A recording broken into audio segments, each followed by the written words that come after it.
Oh, you thought I was done? I ain't done yet. This is Snowman in the Morning Plus on a Monday, and Drew Willingham is my guest this morning. How are you, my man? Hey, I'm here, man. This time of year is definitely rough with the change of the seasons and all. It's definitely Yep. knocking me out with the flu right now. But if Michael Jordan can do it, and if you can battle what you did and go through hell and back to be where you're at, to talk sports with me today, the least I can do is sit behind a desk and be here with you today to talk some sports. So I'm happy to be here. Thanks for having me. I appreciate you so very much. We're going to begin with a little baseball here. And my man says Shohei Ohtani should be the American League MVP. Why for you say that? When you think about it, man, I mean, it's Aaron Judge is having a hell of a season for the New York Yankees. He's still stuck at 61 home runs. He has not beaten the record yet. And with 4 games left to play, it's going to be tough for him to get to it at this point. The pressure is on just to hit one more home run. Mm-hmm. But with Shohei Ohtani this year, 15 victories as a pitcher to 8 losses, a 2.35 ERA. With that being said, in the same year as a batter, the only other one that's done it and come close to this statistic was Babe Ruth back in 1919 as a full-time pitcher to get almost 100 RBIs, which actually Babe Ruth got over 100 RBIs. But Shohei has 34 home runs to 94 RBIs, only 6 RBIs away from 100 RBIs. It's tough. It is tough alone to be a full-time player and get 100 RBIs, let alone a pitcher who has 15 pitching victories. 15 wins, 15 and 8. That's so crazy. When you think about that statistic alone, when you've got somebody who's sharing both, even though he just is a designated hitter when he bats, doesn't really play much of the field, still it takes a lot of endurance and a lot of stamina just to be a pitcher alone and just to get 15 victories. There are full-time pitchers who can't even get a dozen victories in a season, right. Snowman, let alone you got somebody who's hitting almost 40 home runs and 100 RBIs in a season and getting all those wins. That's why if I was a voter, he would get my vote as MVP for the season. I know Aaron Judge has done a lot. I can see your argument. I can totally see your argument. And with Aaron Judge's first time as hitting this many home runs since the steroid era, I know that's big, but come on, almost 100 RBIs and 15 wins. I have to pencil in Shohei for that. Yeah. Hey, no argument from here, but you know how the popularity vote is. They're going to vote for Aaron Judge, and I wouldn't be surprised if it's a unanimous MVP for Aaron Judge because of the 61 home runs. It's just sad. I told a few people this, and I'll say it again. I wouldn't be surprised if it's a unanimous MVP. Shohei did have 100 RBIs last year, and I mean he is consistently the same. And at the same time, I don't want to cheat Aaron Judge out of this, but I just feel like when you got somebody who's got that many pitching victories and he's tied for 8th in wins as a pitcher, let alone 34 home runs and 94 RBIs, it's just tough for me to not give it to somebody when he is the Babe Ruth of our generation. Well, speaking of great things in Major League Baseball, the Seattle Mariners are back in the playoffs for the first time since 2001. How do you feel about that? I know Darrell Owens of the Legacy Maker Sports Network is definitely happy for it as a Seattle Mariners fan. And it's first time, like you said, in 20 years or so, since 2001 was the last time the Mariners went when they had Ichiro. 87-71 record as of today. Definitely big for the Seattle Mariners. And huge. For somebody who I've been arguing all year long, and Julio Rodriguez did not deserve that contract because he's a rookie and hasn't played a full season yet. I guess he's making me eat my words right now because they are in the playoffs. And I even said it when I was making this argument back on my show. I said, if they make the playoffs, I will bow down and say he's at least worth half of the money. But right now, right now, I'm still not saying he's worth it, though. I'm not going to bow down. He's a rookie. He's a rookie. And you know my rule. You've been on the show with me and I with you. Do it again. That's my 3 simple words. Do it again. Just like you said earlier in the first part of your show with Christian McCaffrey, he should have played another year or two before they gave him all that money. And Spivey was spot on with that, saying he should have played another year. Same deal with Julio. You are a rookie, 21 years old. You do not deserve $200+ million in our opinions. And who's to say that injuries won't bite him? Who's to say that inconsistency won't bite him? Who's to say that the same thing that befell Christian McCaffrey in football won't befall him? I mean, granted, it is two different sports, so I got to at least take my But hat off to that. yeah, but at There's the a lot of same contact time, in football. but at the same time, the same risk is involved. The same risk in football, basketball, and baseball is involved. Okay, injuries are a part of the game. That's what a lot of people love to say, and they're right. Injuries are indeed a part of the game. But be that as it may, you're gonna slip $200 million to a rookie because of a half a season of performance? What?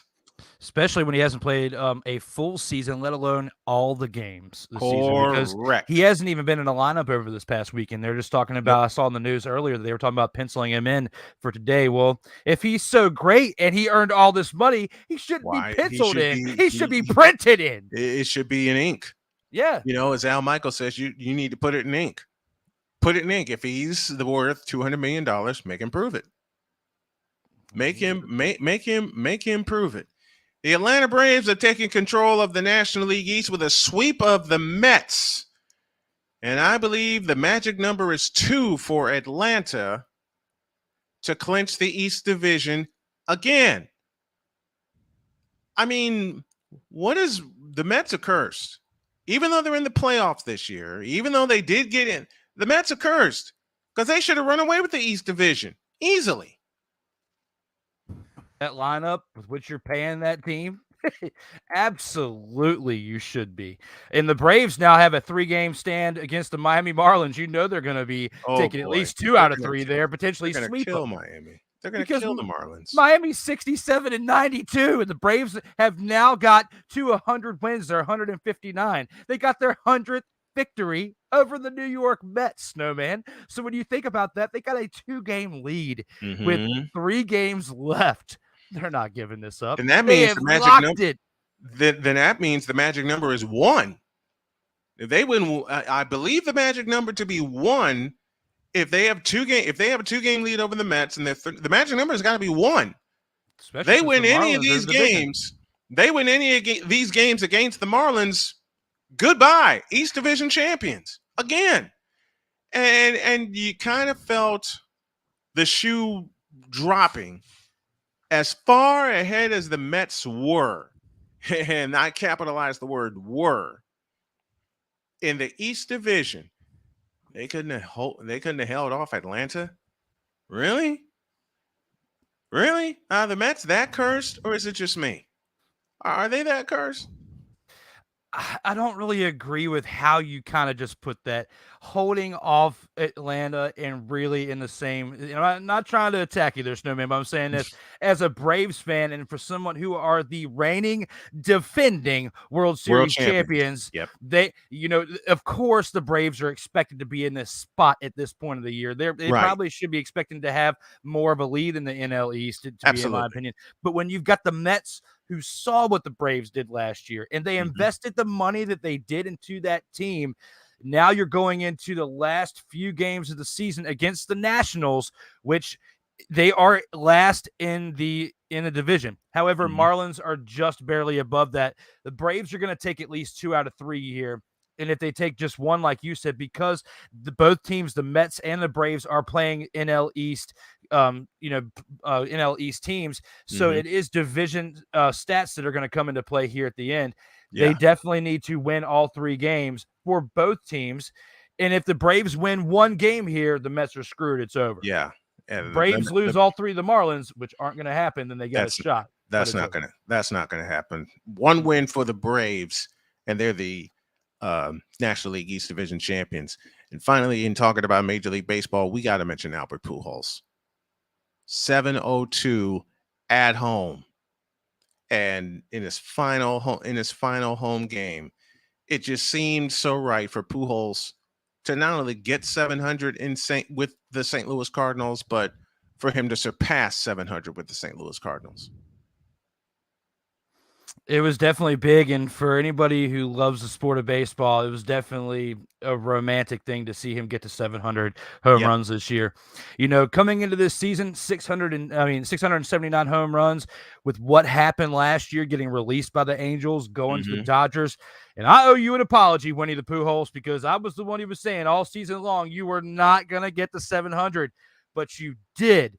And for that factor alone, I gotta say I'm sorry, and I've been a fan of you this entire time, so don't get it twisted, okay? Right. I was just saying what I was saying because you at 42 years old and potentially older, if you did lie on your birth certificate many years ago, if you are older or 42, regardless of whatever your age is, for you to pull off what you pulled off this season, big for you, big for baseball. In the same year that Aaron Judge has hit 61 home runs at this point in 157 games for the Yankees, it's going to be big to see what he does. But for Albert Pujols' final year in the final ride going into the playoffs and making a run this year is huge for him, and it's a huge boost for the St. Louis Cardinals team to hopefully boost them into a good run in the NL. Can the Cardinals win the National League? Can the Cardinals win the pennant? You've got the Atlanta Braves there that Braves are going to be big. Braves are the defending world champions. I already penciled them into my National League Championship Series prediction. And I'll do all my predictions during the main show tomorrow. Absolutely. Then you got the Dodgers, and then the Mets are the wild card. So when you think about all that, even though the Mets and all, what we were just talking about a few minutes ago with the NL East, there's still a dangerous team in the wild card. It's just the actual the numbers and everything don't come into play. They don't get that first round homestand favoring with that. Right. So with them not getting the win in the NL East in wild card, it does affect the Mets. However, we've seen wild card teams win it all before. It will be potentially in their favor this year with the roster that they have too. Matter of fact, of the 3 Giants World Series titles, 2 of them were as the wild card, 2010 and 2014. And those 2 times they had no business being in the playoffs. Absolutely. On And the Cardinals' last victory was as a wild card team as well. Yep. The Hawk TV has joined us. He says Oktoberfest. Better believe it. Best time of the year. You got Major League Baseball. You got NFL, which we'll talk about after the break. And I got Drew Willingham with me. We're getting chilly with Drew Willie. After a break, we'll break down some football. And brother, there's a lot to talk about. And people in Tampa are not going to like me. This is Snowman in the Morning Plus with Drew Willingham. Back in a minute. Have you had a chance to visit the Snowman in the Morning shop yet? You haven't? Then what are you waiting for? Go to officialsitmorn.com, check out the shop when you type in the word shop, and you'll see things like, a coffee mug that's available, a sweatshirt, a t-shirt, and a whole lot more. And while you're buying items from the Snowman in the Morning shop, you can support the Snow Strong Carolina mission. We got a lot to do and a short time to get there. Go to officialsitmorn.com/shop, check out all of the gear, and wear the same gear that the crew wears. And when you're doing that, tell them Snowman sent you.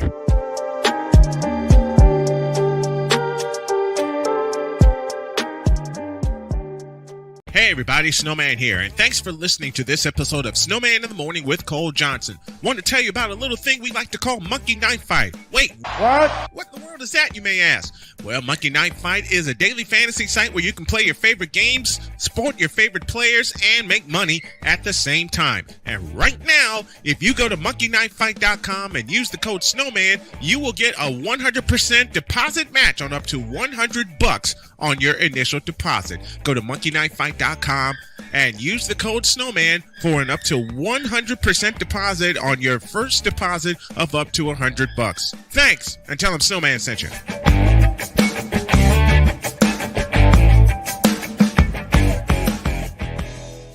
Cause we take this job so serious. What in the all types of blue hell? Yes, it's Snowman in the Morning with Cole Johnson.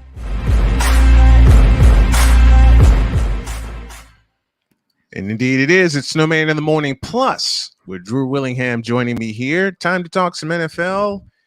And we'll begin in Tampa, where the Buccaneers got roasted, toasted, run over, smacked, and Thomas Brady is finished. Whew, man, that game was a sight for sore eyes, man. Thomas Brady, it's tough to say that because he did throw for almost 400 yards in last night's game. He threw for 385 yards in this game that they lost horrifically, and it's 41-31, but don't let those numbers fool you as far as the game being close, because it wasn't. In several parts of that game, they were down by 3 touchdowns, and it was very sad to see. Even though Mike Evans had 103 receiving yards for 2 touchdowns, he was the highlight of this offense because Leonard Fournette was 3 carries of -3 yards and 3 carries for -3 yards, averaging -1 yard per carry. Rachaad White, 3 carries for 6 yards, and don't let that touchdown fool you because he only got it when they were in the red zone. So when you think about all that, they have no running game. They have no running game because their offensive line is depleted compared to what it was 2 years ago. Their offensive line is not in the same shape. So without a good running game, you are not going to make noise in this league. You're lucky to be at 2-2 at this point, but you just got checked by a team that is most likely going to be in the running for a Super Bowl run again in the Kansas City Chiefs. Yeah, I totally agree with that.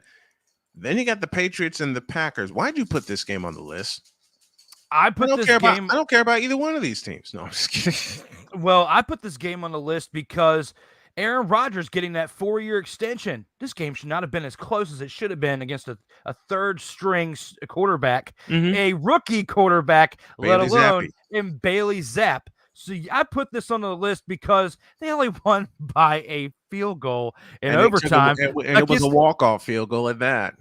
Against a quarterback who was 10 of 15 for 99 yards and a touchdown to keep them in that game. So I'm sorry, Darrell Owens. I know you are a big Packers fan. You are definitely lucky to be at 3-1 against a 1-3 Patriots team that took you into overtime. Damian Harris, 18 carries of 86 yards and a touchdown against the Packers. Aaron Jones, who had to go 16 carries of 110 yards just to keep them in it. Aaron Rodgers, 251 passing yards for a touchdown and an interception. That's another reason why this game was as close as it was. So you are lucky, Packers fans. You are lucky, cheeseheads, to have that victory going into the day into Monday. Very lucky. And I looked at the list when you sent it to me of what you wanted. I said, why do you put this game? I don't care about either one of these teams. I don't care about. And look, Darrell's not going to like me for this. Trey Larkins is not going to like me for this. But you can have the best regular season of all time, okay? And the Packers have done this a couple of times. Why don't you do it in January? Why didn't? And I'm gonna love talking about this until I see differently. Why didn't the Packers beat the number 6 seed last year in the playoffs, which was my beloved 49ers? What is the kryptonite with the Packers playing San Francisco? And the Rams are going to feel that kryptonite tonight in Santa Clara. Jimmy G's kryptonite. And it's a good thing you got him back now. Oh, yeah. It sucks for Trey Lance, but that situation is finally resolved, for at least for this season, because you got Jimmy G back. I think it's going to be resolved. Miracles are going to happen. And I think it's going to be resolved for next season because I see Jimmy G and the 49ers balling out, and them marching him into the office and say, name a figure. Jimmy G's the quarterback, period. Bills and Ravens. Lamar. Okay. I'm going to say a statement that Lamar Jackson fans don't like. And I really hope Lamar does get paid, okay? And I'm going to say 2 statements. 1, Lamar will get paid. 2, it ain't going to be by the Ravens. My prediction is, and a lot of people in the DC area are going to love me for saying this, Lamar's not going to get paid by the Ravens. He's going to get paid by the Redskins. That would be huge. He's going to get paid because Baltimore is too cheap to fire Greg Roman and bring in a real offensive coordinator. Oops. I mean, in this game that we had for the Bills and the Ravens, the Bills definitely took this one at 23-20, but Lamar Jackson, I don't think that the Redskins, Commanders, football team, Washington, whatever you want to call him, should pay him, especially in this game that he went 20-29 for 144 yards, a touchdown, and 2 picks. The last one cost him the game. So when it comes to being a mobile quarterback and extending plays, he's great for your offense and for your team. I'm not sold on him being a franchise quarterback and deserving to get paid like Mahomes did. Mahomes proved, especially if you saw how there was one play that Mahomes had last night, man, where he was scrambling around there in the red zone and had that little flick play, like it was moving to his left. Yes. Well, this one he was moving to his right. But he was moving to his right. He did this little dance. He just flicked it up. It was like towards the like a jump shot. Yeah. Like he flipped it. He flipped it like, I know the play you're talking about now. He flipped it like a jump shot. 99.9% of quarterbacks past to present to future don't make that play. No, but someone who gets paid $500 million in his contract makes that. And that's why he gets paid, not Lamar Jackson. Exactly. And by the way, there's something called a Super Bowl championship. There's something called a Super Bowl championship that got him paid. But what the Chiefs did is that they waited until after the Super Bowl loss against Tampa to back up the Brinks truck. Because it's like, okay, you played a great defense in the Super Bowl, but you got us there in what was a topsy-turvy 2020. And like, okay, back up the Brinks truck. He's our guy. He's our guy. The last quarterback to get the Ravens one was Joe Flacco. Yep. And then I don't want to talk Redskins Cowboys because the Redskins should have won that game going away. But Carson Wentz is the Redskins starting quarterback, and that took care of that. I mean, can we get Taylor Heineke in the house? Hey, man, please? I got the shirt on right here. Yep. The legend of Taylor Heineke. I feel like they should put him in and see what he can do. Where did Taylor Heineke play college? Old Dominion? Is that right? Yes. Old Dominion. And he threw, I remember Heineke throwing for some 700 yards, 734, I think, in a game at Old Dominion. And yet Riverboat Ron won't start him. Why? You backed up the Brinks truck to Carson Wentz, and he's already proven he's not the guy. He's not the man. He's not the man, period. Come on. Then you got the Seahawks and the Lions, which wound up being 48-45. How the heck do the Seahawks and the Lions produce 93 points? It was definitely a high-scoring game. Geno Smith, man, he threw for 320 yards and 2 touchdowns. The same guy. Rashad Penny looked like Skittles. Marshawn Lynch with 151 rushing yards. Yep. I mean, I don't get it. I don't get this topsy-turvy season. We're only in week 4. And a quick preview of tonight. When I did the picks on Friday, I was the only one that picked the 49ers. I'm staying with my pick because I got the feeling they got a surprise waiting for the Rams tonight in Santa Clara. The thing that's hurt the 49ers so far this season has been injuries. They lose Trent Williams for 6 to 8 weeks, but there's a chance Eric Armstead will be back tonight. He and Javon Kinlaw are slated to be back tonight. Of course, you got Nick Bosa, who's about to get paid. Jimmy G is about to get paid. Deebo Samuel got paid. He's going to get paid again. It's going to be, they're at home. They beat Seattle. They kicked Seattle in the rear end at home. I still think the 49ers can win the West going away.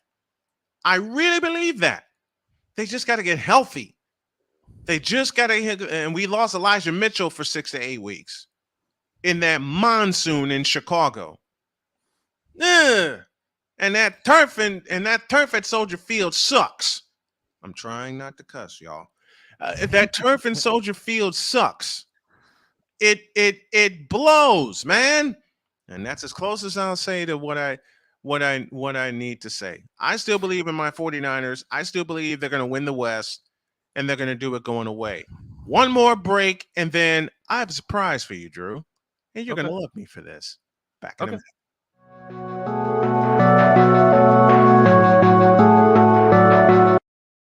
I want to do a TED Talk, but I don't have anything to talk about yet. I'm getting there. Life is for the living. We're not here that long. You can learn anything you want to learn without any money spent. What do I really enjoy? What do I really want out of life? I am your host, WIZE. Are you in a life holding pattern? Well, this is for you. Welcome to the Stuck in My Mind podcast.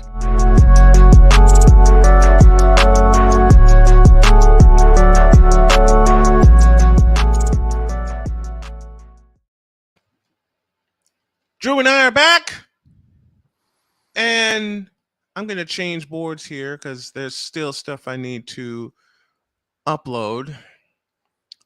But for my buddy Drew, and I know it's Monday, and I'm going to hear Wise's voice, but I got to do this. In a world where partial greatness is celebrated and total greatness is shunned, there stands to be a figure on the lips of those who love him and those who hate him. The inane comparisons to Michael Jordan and Kobe Bryant continue and has existed since 2003. There is no end in sight, for the battle between those who unconditionally love and unconditionally hate him wages on. These are their stories. Welcome to the Bronzexual Confessions. Here's the reason I'm doing this. Because A, it's on Snowman in the Morning Plus, and B, Drew Willingham's with me. He never had a chance to hang out. He hangs out with us in the chat during the morning show when we do this on Wednesday. And C, most importantly, I had a conversation with a Bronzexual. Oh, no. Going on. Uh-oh. I was gonna say this till Wednesday, but I'm not gonna be able to hold it till Wednesday. Jaylen Brown said, quote, "The 2018 former LeBron was the best I've ever experienced in the league. That 2018 LeBron was special." And then the post on top of it says, well, forgot to do this, close quote. And then I'll open it again. Quote, 2018 LeBron was otherworldly. He averaged 34 points, 9 rebounds, no assists per game in the playoffs, and made the finals. Close quote. Didn't they get swept in the finals? If memory serves me correct. That year they did. They got smacked. They got smacked. By your boys. By the Golden State Warriors. Absolutely. Mm-hmm. And they got swept by another team that I love to follow, the San Antonio Spurs. That, of course, was 2007. So I decided to jump all over this.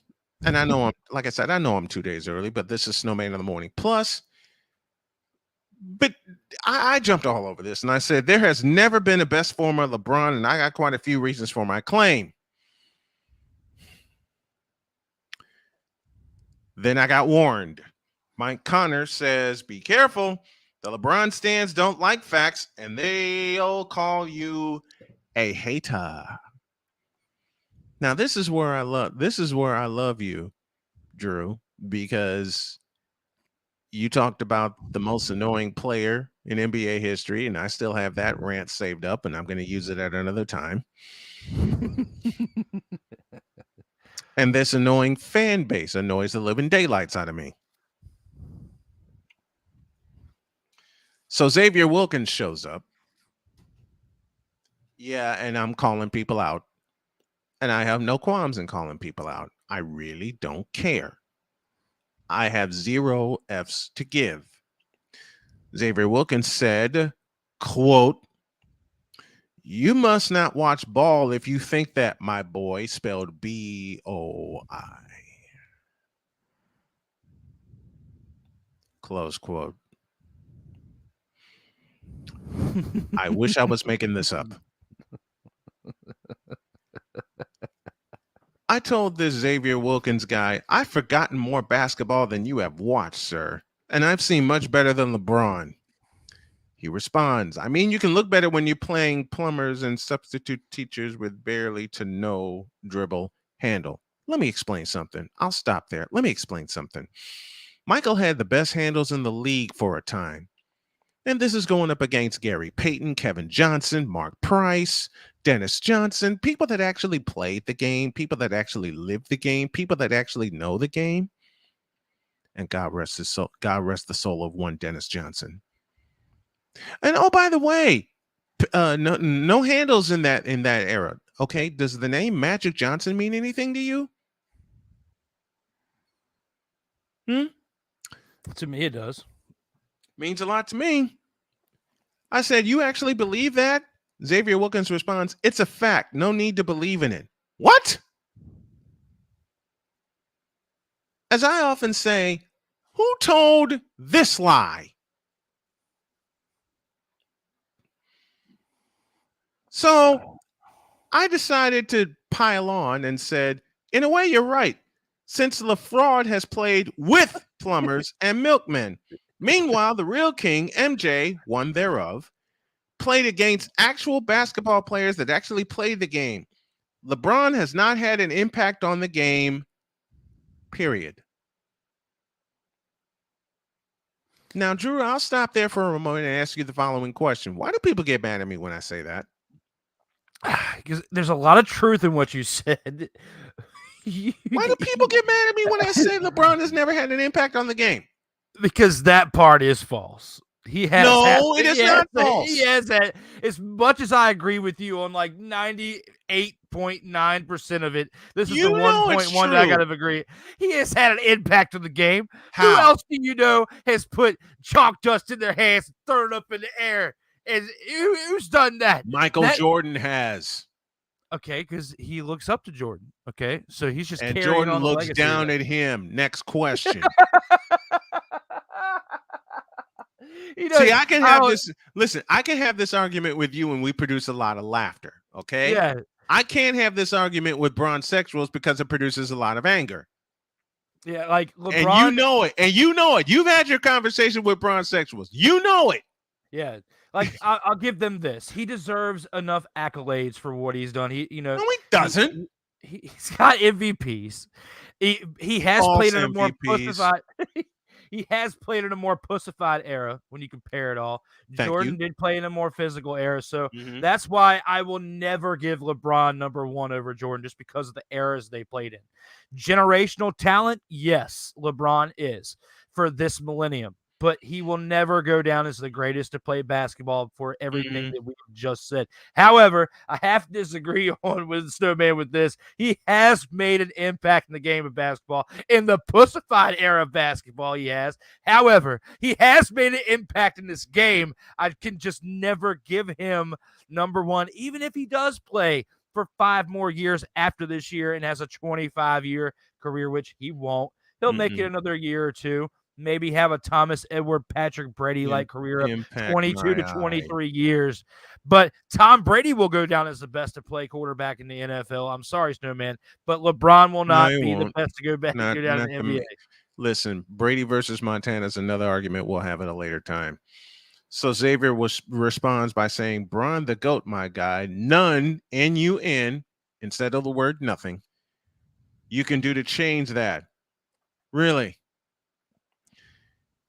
That, again, you can look better when you're in an era where the talent isn't even on your level. That's like saying you'd rather have the easier road than the harder road, which is Bron, which is one reason he is the GOAT. Okay, I'll stop there.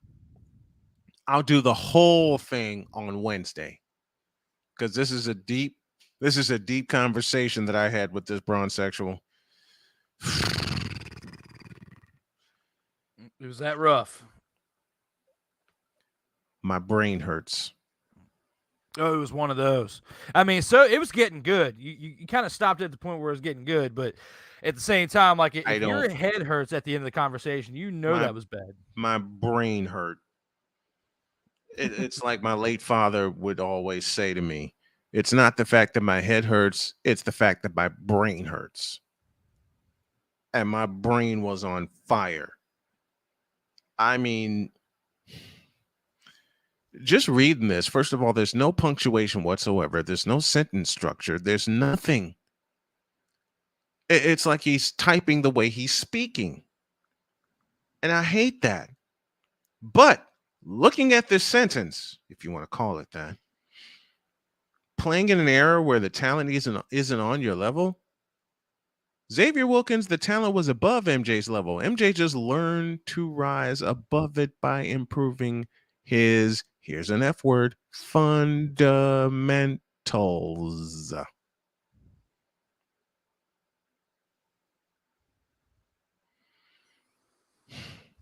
It's like saying you'd rather have the easier road than the harder road, which is what Braun has said all the time. I need more help. I need more help. Have we ever seen MJ complain about needing more help? No. The only time he's made a suggestion was to get Dennis Rodman, because they realized they were getting killed on the boards. Phil Jackson realized in 95 they were getting killed on the boards. So they made it happen. So what? You want to get better and you want to be the Kings, you improve. You have to. Just ask the Golden State Warriors. Hey, they kind of made somewhat of a super team when they brought in KD for 2 of those rings there, my man. This last one they earned and the first one they earned, but the 2 in the middle are just as cheap as the ones that they got in Miami. They were not cheap.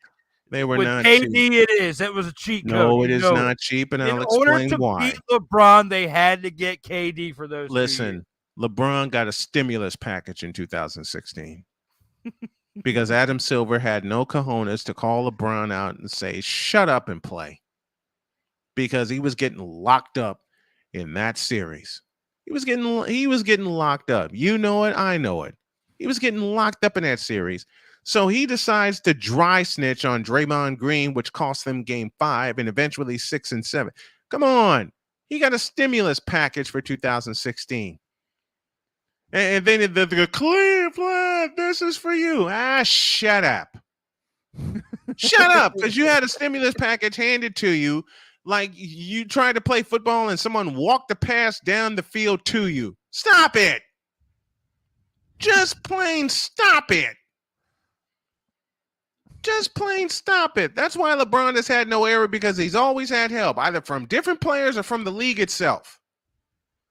LeBron has been handed a 21-year career, he's been handed a 21-year career and hasn't done a doggone thing with it. Period. He hasn't done a blankety-blank doggone thing with it. He's had the league by the nether regions, by the throat, handcuffed, tied to his tank, duct taped, and hasn't done a doggone thing with it, period. I said it, and I meant every word of it. Snowman. What? 4 NBA Finals MVPs on those. And your point is? 4 NBA MVPs. And your point is? 18-time NBA All-Star. Yeah, okay. And 16 of those he didn't earn. Next. 13 All-NBA first teams. Uh-huh. 3-time All-NBA second team. Yeah. No. 5-time it should be it should be an team. 18-time NBA All-Second team. You want to go there? I'll go there. Rookie of the year. Because no one else stepped up to challenge him. Next question. NBA scoring champion in 2008. Yeah, and MJ's got 10 of them. Next. He shares the ball better than Westbrook and was the assist leader in the pandemic year in 2020. Yeah, and Magic Johnson has 10 assist titles. Next. He's in the NBA 75th anniversary team, where he does not belong and shouldn't even be the NBA top 100. Next question. AP Athlete of the Year 4 times in 2013, 2016, 2018, and pandemic year in 2020. He got handed those, and it should have been someone else. Next question. Now, I know you want to burst out laughing with every argument that I offer. I know you're trying to hold it, and I know you're trying to be diplomatic, but I'm not being diplomatic. I'm speaking the truth here, and I'm going to continue to speak the truth while I make you laugh your head off at the same time, because I know I'm getting close to making you burst out laughing. Come on, keep them coming. Keep them coming. USA Basketball Male Athlete of the Year in 2012. And Kobe Bryant did it twice. He was a National High School Player of the Year in 2002 and in 2003. He cost his team a state championship because he wouldn't share the ball. Next. He did learn from that, though, in the previous arguments that I made in the assist leader in 2020. Who goes from that type of epic decline, as you say, in the state title game to the NBA and does all these things that he does? He was a 3-time Ohio Mr. Basketball from 01 to 03 before he even got to the NBA. And he shouldn't have gotten any of them because there were a couple players better than him. And I know you're going to burst out laughing. Keep them coming. You see, you can't help it. Yeah, you can't help it. I was just trying to give you some type of argument that a typical bronze sexual would. Oh, I know. Be diplomatic in this situation, and that's why it's tough. Listen, and that's why I countered every single one of them. I know what you were trying to do. You were trying to be the diplomatic bronze sexual, which you're not. Especially, listen. I know you were trying to be the diplomatic bronze sexual. I know. Trust me. I get it. I understand. But listen, there is no diplomacy when it comes to bronze sexuals. You know it. I know it. There is no doggone diplomacy when it comes to bronze sexuals. And I know every argument you were trying to make without laughing your head off. I know that. I mean, you can't be the diplomatic bronze sexual when you and I basically agree on everything that's wrong with him, especially after you said this. This one's for you, Snowman. LeBron James is the most annoying athlete of all time. Not one, not two, not three, not four, not five. And I could keep going, but that's what he did. I rest my case. I was saving that one for you. Facts. It was definitely, that was a great argument I had on Legacy on Fire. And anytime a LeBron James topic comes up, I've definitely got the fire regardless of the situation. Same. NBA season is going to be interesting to see as we are now into October and things start to kick up with that. And 20th season for LeBron is going to be interesting. However, it is a pussified era, so I cannot count his stats. That is why he would not be number one ever, in my opinion. Thank you. And as you know what's going to happen? There were rankings that came out that said Golden State will finish in the 8th spot in the Western Conference. Golden State's going to run roughshod over the Western Conference and the NBA, and the Lakers won't even make the playoffs again. And it's going to be LeBron's fault. I wouldn't say more so LeBron's fault. It's going to be the entirety of the team's fault because, you know, you got AD and you got Westbrook in that contract. However, AD when you can't think about stay it, healthy. When you think about it, though, AD, like you said, can't stay healthy, but LeBron has pretty much been the general manager of what this roster is. So he does somewhat take the blame for that. Which tells you everything you need to know. Which tells you everything you need to know.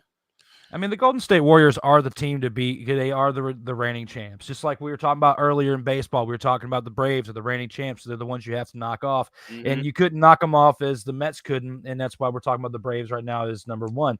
So technically going into the season, I still have, the Warriors at the top. So to kind of cloud your ego a little bit there, Snowman, take that in right now, because by the midway point of the NBA season, we might have a different conversation on a Monday about this, because no, we won't. Season has you say that now. However, when you think about it, LeBron definitely will not be in that number one conversation because he won't. LeBron's barely in the top 15. I feel like that LeBron's barely in the top 100. I'm talking about like if you were to rank all of the NBA teams currently at the start of the season. I just did. Well, there's not 100 teams there, Snowman. Like I know. You're talking about players, not you're talking about teams, not players. I'm talking about teams. Like out so of all the Lakers will be in 15th. So the Lakers will be in 15th place. What's the problem? Well, I mean, there's not a problem. That's what I'm saying. Like that. That's why we won't have them in the number one conversation throughout the season. Because right now, to me, they're 15 out of 30. And they'll finish last in the Western Conference. They'll finish worse than Houston, and Houston's rebuilding. No, I wouldn't go that. Yeah, you I would. wouldn't go Yeah, that you are. far. I see the look in your eyes. I see the look in your eyes. You can't even say that far without laughing. As I say to my beautiful children and my grandchildren, you can't tell that lie with that smile. You would have Houston if we were gonna say, because in my list, like I said, I've got Lakers at 15. Because I did make this list earlier. I had it for a show that I've got. Can we have Lakers at 30? No, because I've got the Rockets at 26. So that's why if you're gonna say that they're that, then we got to put the Lakers at 30 in order to make that happen. Can we flip those spots then? I'll trust Houston's rebuild more than I trust the Fakers. You know what? You got Schroeder though. Can we really? You're gonna throw Muskie at me? Really? You got what's his name? Patrick Beverly. Who's he? I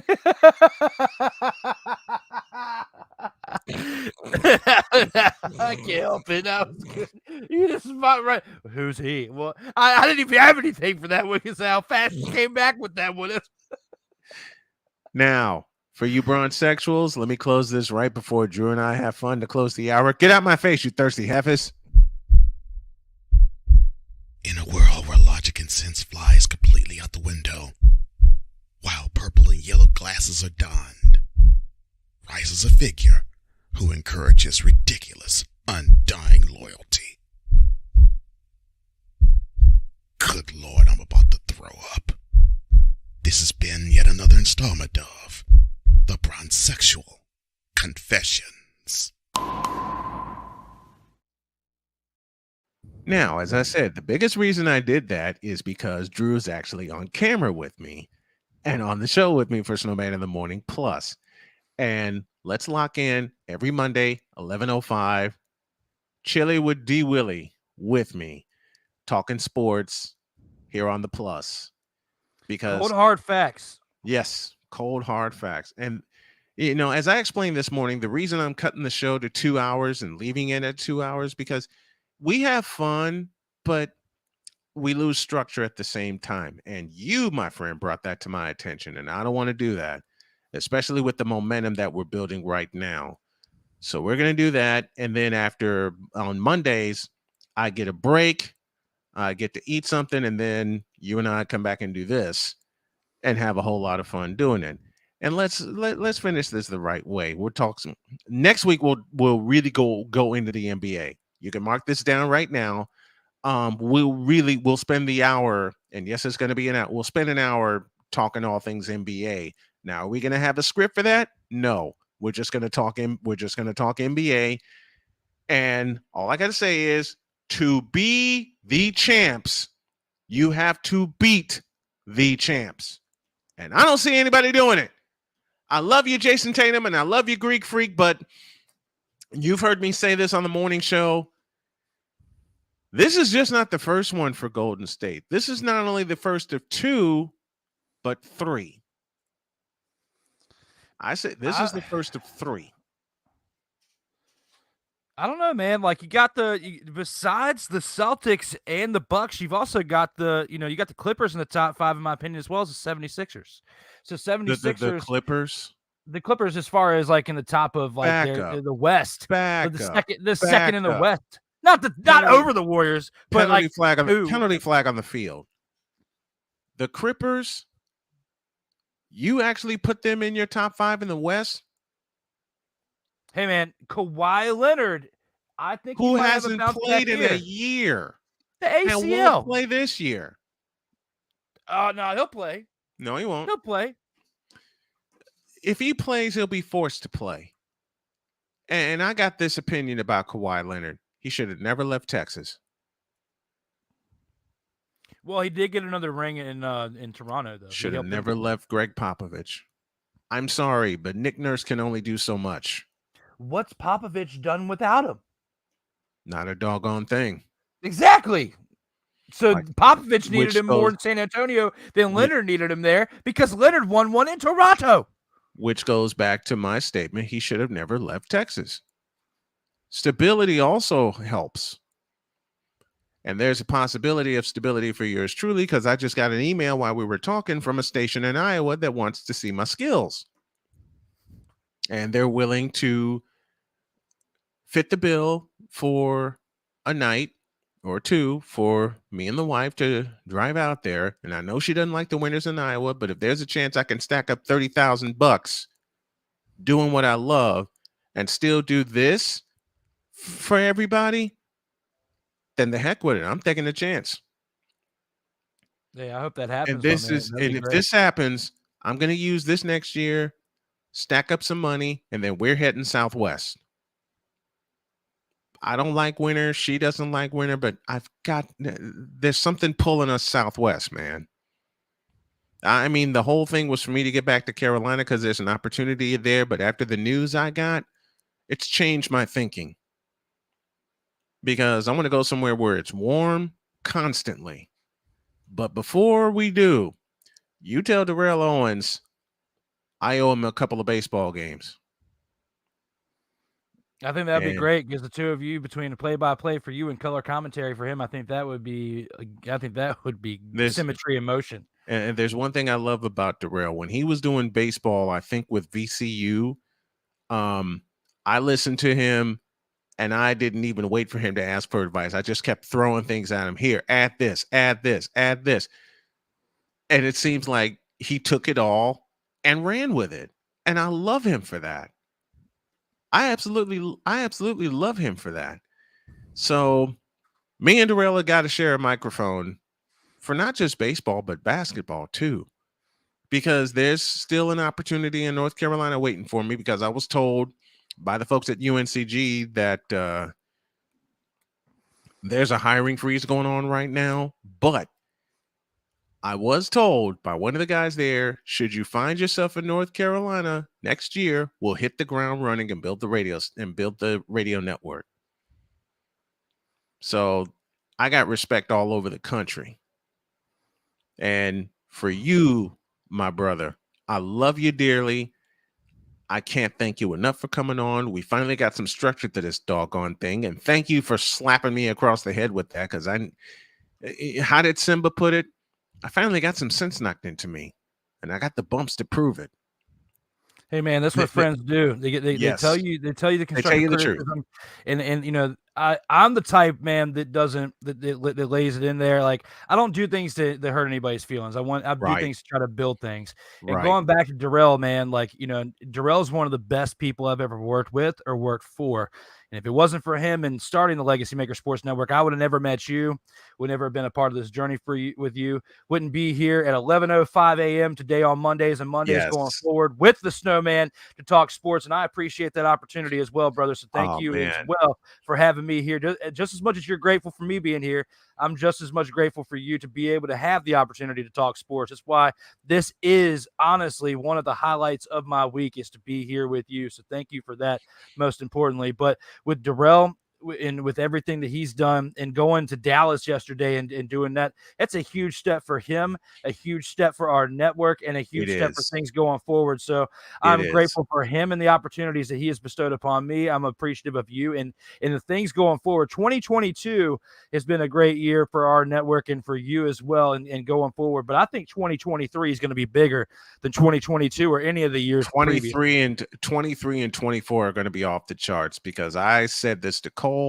I really believe this to be true. The Legacy Maker Sports Network, as well as SDM Sports Radio Network, are going to attack Radio Row in Las Vegas for 58. I mean, I had an original goal of 57, but I want to be sure I'm completely healthy, that I'm completely cancer-free, and so far, so good. I got an MRI coming on Monday. But, man, a chance to do play-by-play and really get paid for it, a chance to do radio production. I can do audio production in my sleep, and I'm learning video production also, teaching myself it on the fly with the program that I have. People don't understand, when you teach yourself the skills that's needed in the industry, you're invaluable. And John and I owe a lot to John Chalesnik of the Sportscasters Talent Agency of America. 3 years ago, he and I had a conversation when Jody and I lived in Terre Haute. You know what he said to me? He said, "You're a pioneer for starting this on the internet when no one else had the nerve to."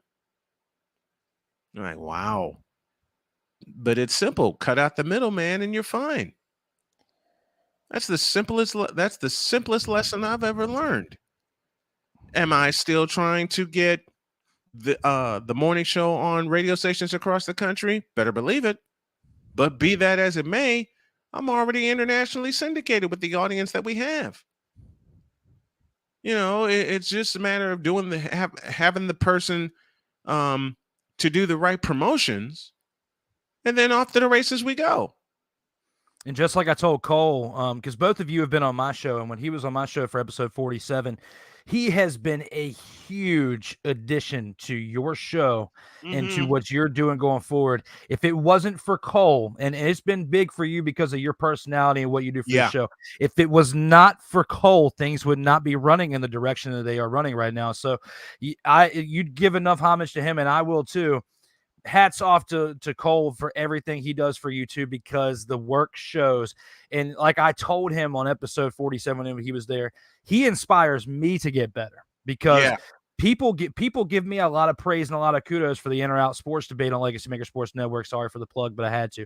People give me a lot of praise for that. However, if it wasn't for this show here in Snowman in the Morning and for other shows that I watch as well, you guys inspire me to get better.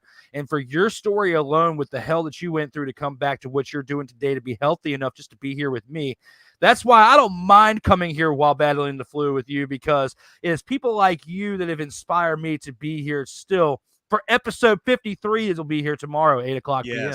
8 o'clock. Listen, Tuesday nights, catch the In or Out Sports Debate on the Legacy Maker Sports Network, a sister network of this show and of SDM Sports Radio. And I'm thrilled to be back behind the mic this coming Friday with Jennings County and Floyd Central for some football.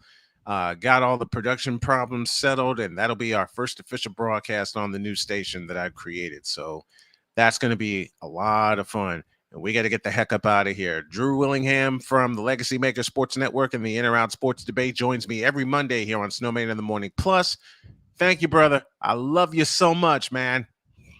Love you too, brother. Don't forget, guys, tonight, play-by-play with Snowman for Monday Night Football with tonight's L.A. Rams and San Francisco 49ers. Had to plug him, too. He just plugged me. So for my man Snowman here, don't you miss out on that play-by-play, because I'll be listening in as well. 8 o'clock tonight, I'll do a play-by-play and a live reaction. If everybody else can do it, how about a professional that actually does it for a living? I'm going to give it a shot. Hey, support Snow Strong via Cash App, PayPal, and Patreon. Thank you, Drew. I love you, brother. We'll do this again.